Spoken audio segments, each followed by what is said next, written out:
Respekto veten. Kjo është fjalia më e thjeshtë për të thënë, por më e vështira për të jetuar. Në një kohë ku njerëzit e matin vlerën nga pamja, nga çmimi i telefonit, nga marka e makinës, apo numri i ndjekësve, koncepti i respektit për veten është zvenitur. Respekti për veten nuk ka të bëjë me krenari boshe, ka të bëjë me njohjen e vetes. Nëse ti nuk e njeh veten, nuk mund ta respektosh. Dhe nëse nuk e respekton veten, do përfundosh duke kërkuar miratimin e çdo njeriu. Në temput e lashtë të Greqisë, mbi portën e Delfit, ishte kthyendur një frazë e pavdekshme. Një vetveten. Ky ishte themeli i filozofisë greke. Sokrati besonte se njeriu që nuk e njeh veten, nuk mund të di asgjë tjetër me vërtetësi.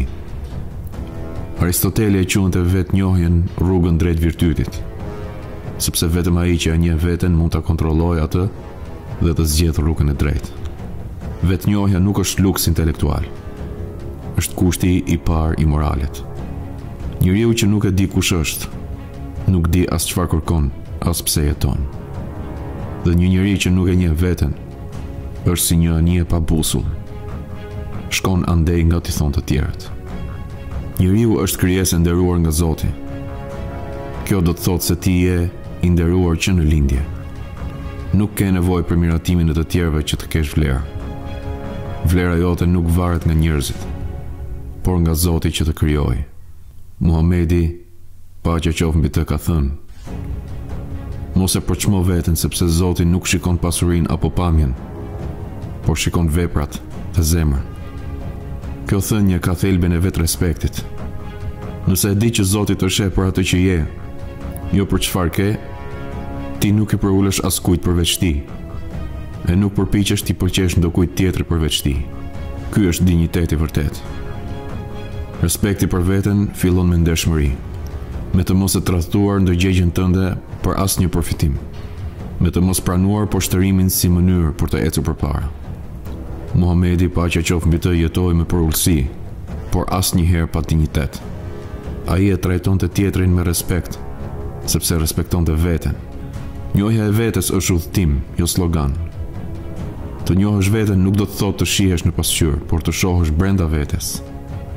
Të njohësh frikrat e tua, dobësitë e tua, pasionet e tua, dhe ta pranosh realitetin tënd. Sepse vetëm ai që e njeh vetveten mund të përmirësojë veten. Kur ti fillon ta njohësh veten, kupton se ke diçka hyjnore brenda teje, frymën e Zotit. Dhe kur e kupton atë, nuk e shkatron veten me mëkate, me poshtrime, me shpërfillje. E ruan, e pastron, e rrit. Kjo është rruga e zhvillimit shpirtëror që ndau njeriu e zakonshëm nga ai elitar. Sot, njerëzit janë në krizë. Shumica nuk jetojnë sipas vetes, por sipas imazhit që duan të kenë. Jetojmë në epokën e maskave. Të gjithë duan të duken mirë, por pak guxojnë të jenë vetvetja.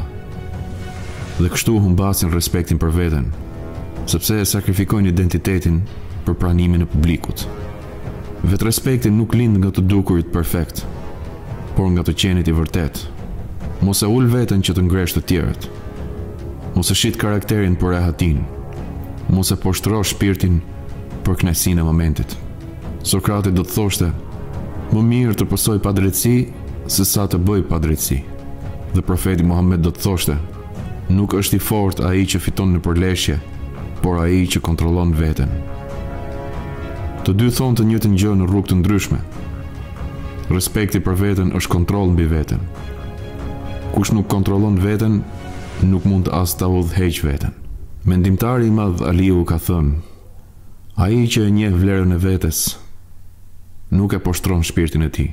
Ky është përkufizimi më i bukur i vetrespektit. Nëse e njeh vlerën tënde, nuk mund të humbasësh në turma. Nuk lutesh për pranimin e njerëzve. Nuk akomodon qejfet dhe kërkesat e të tjerëve. Por respekton veten duke bërë atë që duhet bësh. Por për të mësuar se çfarë duhet të bësh, duhet ta fillosh nga njohja e vetes. Mos kërko respekt, bëhu njëri që e meriton respektin. Zgjeroje mendjen, forcoje shpirtin, ruaje dignitetin. Sepse njeriu që njeh veten dhe respekton atë, bëhet i pathyeshëm. E bota përballë një njeriu të tillë nuk ka asgjë për t'i marrë, veçse për t'u frymëzuar.